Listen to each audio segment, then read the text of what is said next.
అదేవిధంగా ఈ మండపాలలో ఏమవుతుందంటే దానిలో వాడేటువంటి పవర్ సప్లై ఇచ్చేటువంటి వైర్స్ స్టాండర్డ్గా వాడాలి.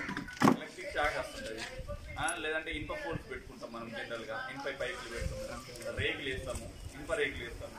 కానీ 10 మంది టైం పాస్ కావట్లేదంటే దానికి టైం పాస్ దగ్గర ఒక క్యారమ్ బోర్డు ఏదైనా పెట్టుకుని ఆడుకోవచ్చు. ప్రతి ఒక్కరి మండపంలో కూడా ఎప్పుడు వచ్చినా కానీ తప్పనిసరిగా ఒక ఇద్దరన్నా ఉండాలి.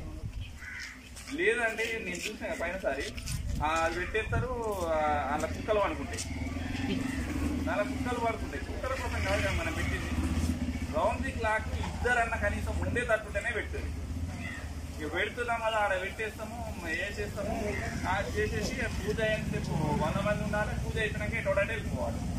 అలా కుక్కలు ఉంటాయి, పందులు ఉంటాయి, ఇంకేదైనా ఉంటాయి. దానివల్ల ఏమవుతుంది, కోతులు వస్తున్నాయి, ఇంకేదో ఏదో ఉంటాయి. దానివల్ల ఏమవుతుంది అంటే ఆడ లడ్డు ఉంటుంది, మనకి లడ్డూని కింద పడేస్తాయి, లేదంటే విగ్రహాన్ని కింద పడేస్తాయి. గతంలో జరిగినాయి చెప్తున్నాయి, ఏదో కొత్తగా చెప్తారు.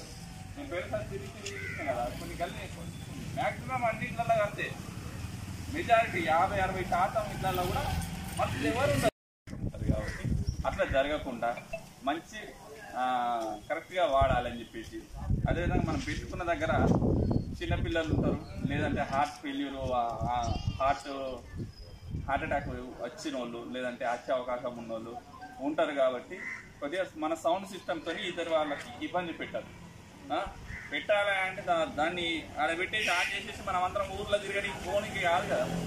మనం ఉన్నప్పుడు అర్ధగంటన ఉన్నప్పుడు దాన్ని పెట్టండి. లేదు కంటే అది రౌండ్ క్లాక్ అది నడుస్తూనే ఉంటుంది. మనము మన పని మనం చేసుకుంటే దాని మనం చేసుకుంటున్నాం కాదు కదా.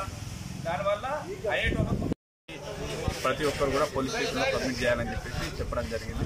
అదేవిధంగా ఎలాంటి అల్లర్లకు అవకాశం ఉండకుండా ప్రతి ఒక్కరూ సామరస్యంగా మత సామరస్యం పాటించాలని చెప్పేసి సందర్భంగా తెలియజేయడం జరిగింది. మండపాలను మరి పీస్ కమిటీ సంబంధించి కార్యక్రమం నిర్వహించడం జరిగింది. దీనిలో మండప నిర్వాహకులు తీసుకోవాల్సిన జాగ్రత్తలు ఏంది, వారు ఏ విధంగా చేస్తే ప్రశాంతంగా ఎలాంటి అల్లర్లకు అవకాశం లేకుండా ఈ గణేష్ నిమజ్జనం కంప్లీట్ ఏ విధంగా చేసుకుందామనే ఉద్దేశంతో ఈ కార్యక్రమం ఏర్పాటు చేసుకోవడం జరిగింది. అదేవిధంగా గణేష్ చతుర్థితో పాటుగా మిలాదున్ నబీ కూడా ఇదే సందర్భం వస్తున్నది కాబట్టి పీస్ కమిటీ మీటింగ్ ఏర్పాటు చేసుకున్నాం. ప్రతి ఒక్కరు కూడా గణపతులకు పర్మిషన్ తీసుకోవడానికి అని చెప్పేసి మనం ఒక లింక్ను పంపించినాము. దానిలో అందరూ కూడా ఫామ్ను ఫిల్ చేసి పోలీస్ స్టేషన్లో అప్పగించాలని చెప్పేసి ఈ సందర్భంగా తెలియజేయడం జరిగింది.